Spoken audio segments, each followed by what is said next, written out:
fentanyl pills. The largest seizure in our nation's history. These are the pills in the bags right there. The main bottom right, the head of this organization, Sinaloa organization, here in the country illegally, 6 of these guys and women here in the country illegally. His name is Alberto Salazar Amaya. He is the leader, and he was living in Salem, Oregon. With him, they got millions of dollars, cash, cars, but the drugs were in Albuquerque, Phoenix, and Utah. That's how insulated these drug dealer cartel leaders make themselves. This was an incredible operation, and that's why I wanted all of you here behind me. It took months and months of work, investigation, leading up to smaller buys, smaller cases, to get this massive amount of drugs and guns off our streets. $5 million approximately in cash, 35 kilos of methamphetamine, 35 kilos of meth, 7.5 kilos of cocaine, 4.5 kilos of heroin, 49 rifles and pistols, all shown in the pictures. And then, of course, the 3 million pills. These pills were stamped as oxycodone. Let that sink in. 3 million pills going on our streets. 3 million pills, the streets of our country, laced with fentanyl, labeled as oxycodone. And they were in all different strengths of fentanyl within them. This operation was made possible by over 55,000 hours of law enforcement investigation. And this is a really dangerous job that these DEA agents face every day, but they are getting very dangerous drugs off of our streets each day. They are flooding our cities with a weapon of mass destruction, fentanyl.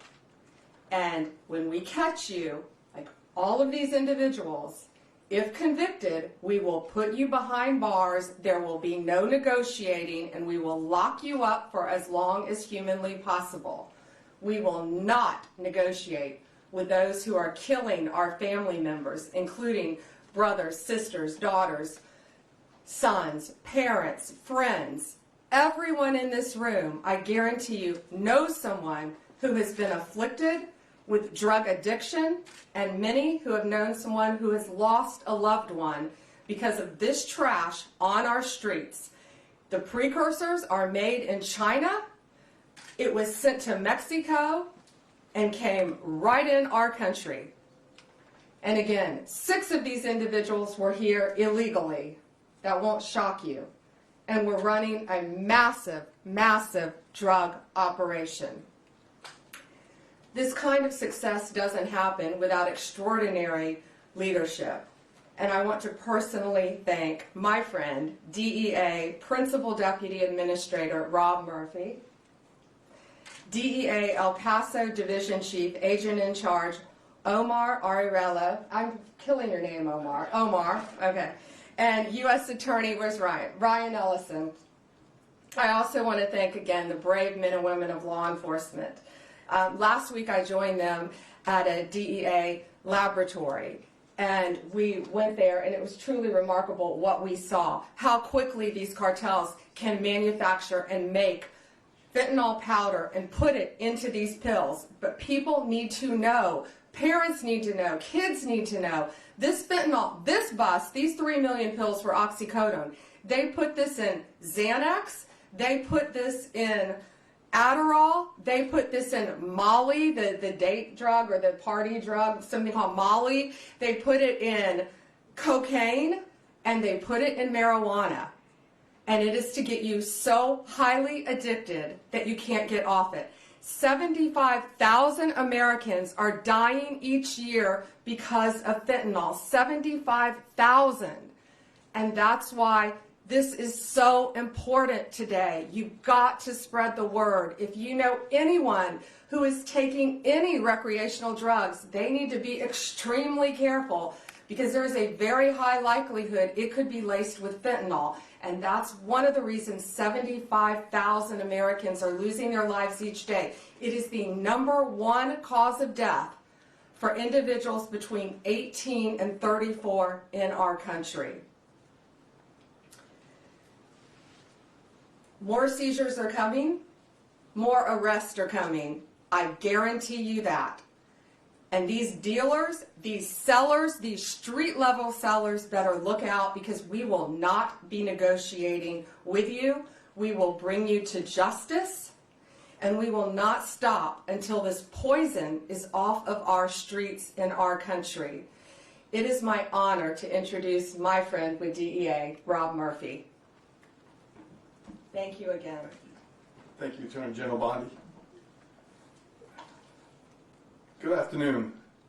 First off, I'd like to take a second and thank the men and women at the DEA, along with our partners, U.S. Marshals, IRS, obviously the U.S. Attorney's Office, who made this 6-month investigation happen. Without their tenacity, there was many obstacles that they faced throughout this investigation. And let me reiterate what the Attorney General Bondi said so well. This was a major drug trafficking organization led by Alberto Salazar Amaya, operating in the United States with no regard at all for the disruption to families, addiction, and ultimately death that was probably caused for the distribution. That nearly $5 million in cash represents poison that was distributed throughout at least 6 states that we were able to identify in this country, and who knows where it went when it was sold to that first level. Obviously a major organization. This team was able to infiltrate the organization at every level. We knew how the drugs were being brought into the U.S. We've identified the main players in Mexico who belong to the Sinaloa cartel, who was recently designated by this administration as a foreign terrorist organization. We are exploiting them at every level. We continue to do that. We expect more out of this investigation. Could not be more proud of the men and women that put their lives on the line every day, doing this job, working through the obstacles to make sure that the communities they live in, the communities we all live in, continue to be as safe they can be. So thank you, Attorney General Bondi, for giving this the attention it needs, and look forward to see what happens in the future. And so with that, I'd like to introduce U.S. Attorney Ryan Ellison. Well, good afternoon, everyone. My name is Ryan Ellison, and I'm the United States Attorney for the District of New Mexico. I'm going to give you a brief overview of the investigation that dismantled one of the largest and most dangerous fentanyl operations in United States history. This case involved coordinated efforts from federal, state, tribal, and local law enforcement agencies across multiple states. As a result of this ongoing investigation, 16 individuals have been arrested, including the alleged leader, Alberto Salazar Amaya, an illegal alien from Mexico with 2 prior removals and direct ties to the Mexican cartel. In Albuquerque alone, authorities seized staggering quantities of illegal drugs and assets, including over 2.7 million fentanyl pills, 11.5 kilograms of concentrated fentanyl powder, 7 pounds of methamphetamine, multiple kilograms of heroin and cocaine, 41 firearms, to include ghost guns and weapons modified for automatic fire, more than $600,000 in cash, and numerous luxury vehicles. This sophisticated fentanyl and narcotics distribution network spanned New Mexico, Arizona, Nevada, Oregon, and Utah, and was responsible for distributing lethal narcotics throughout the western United States. The sheer scale and potency of this fentanyl is sobering, with enough lethal doses to kill countless Americans. All defendants faced serious federal charges related to conspiracy and distribution of fentanyl, along with additional charges for firearms offenses and immigration violations in certain cases. I would like to thank the DEA's El Paso Division, primarily the Albuquerque Field Office, as well as many other DEA field offices across the western United States, our local and federal partners, and the assistant U.S. attorneys that are prosecuting this case. Together, we have sent a clear message. We will not tolerate those who profit from poisoning American citizens. The fight continues, but today, our communities are safer with these drugs and criminals off the streets. Thank you.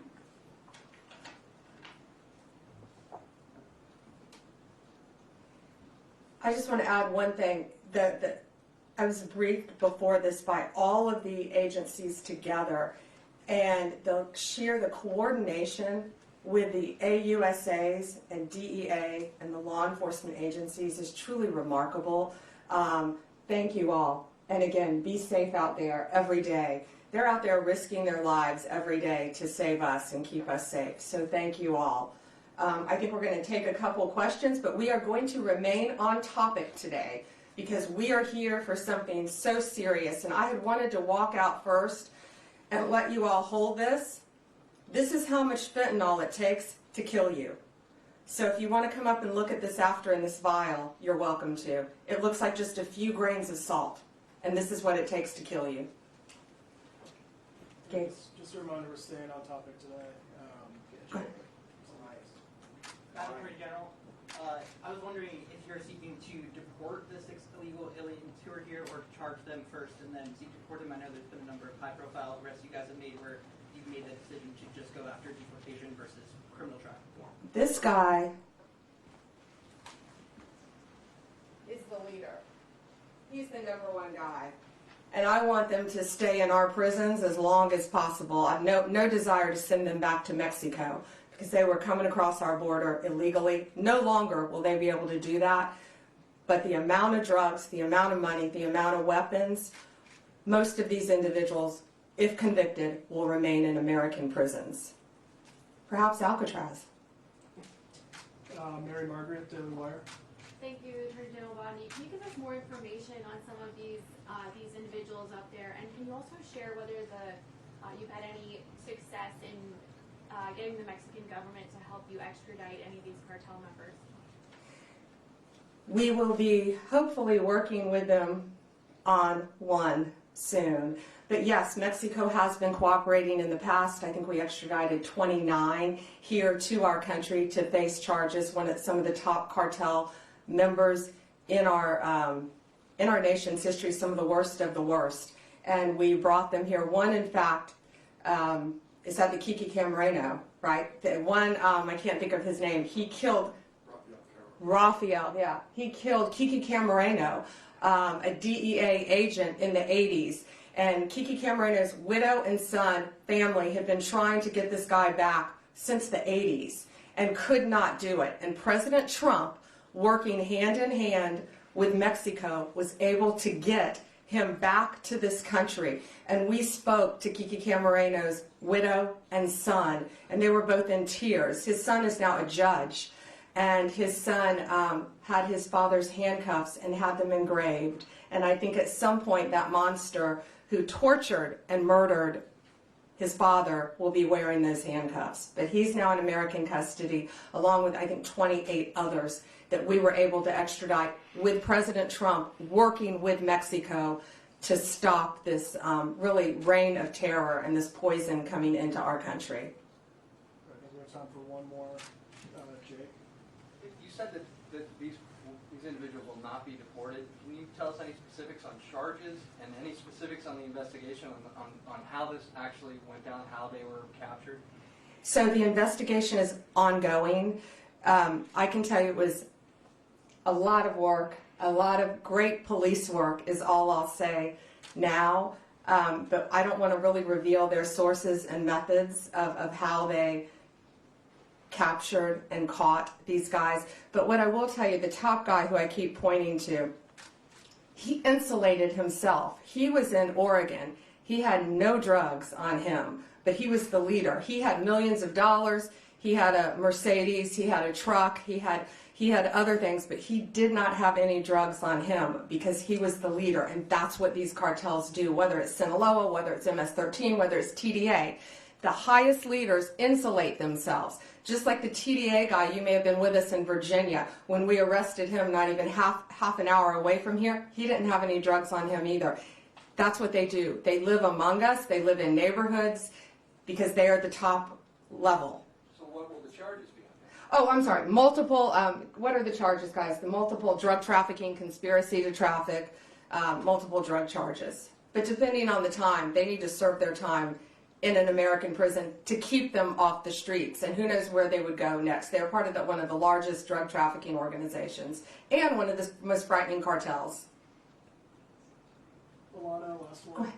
How are you making the decision about whether to put on trial in the U.S. defendants who are living in the U.S. illegally? You said you want this man to stand trial in the U.S., but in another case, someone who was alleged to be a top MS-13 member, the department moved to dismiss that case and is going to deport that person. How are you making that decision about whether to bring?